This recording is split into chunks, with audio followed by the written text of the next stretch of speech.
বেশ কিছু বিষয়ে আপত্তি তুলে সংসদ অধিবেশন থেকে ওয়াকআউট করেছে বিরোধী দল।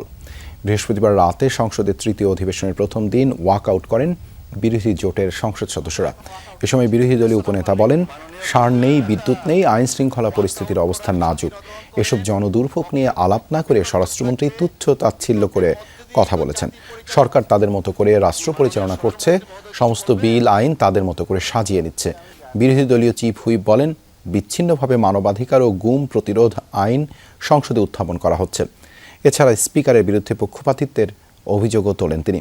পরে চিফ হুইপ বলেন, বিরোধী দলীয় নেতার অধিবেশন ডাকতে রাষ্ট্রপতিকে চিঠি দেওয়ার এখতিয়ার রাখেন না। জুলাই সনদ অনুযায়ী সব সংস্কার করা হবে। সংসদের অধিবেশনে রোববার বিকেল 3:30 পর্যন্ত মুলতবি করা হয়েছে। গ্যাস নেই, বিদ্যুৎ নেই, তেল নাই, সার নাই।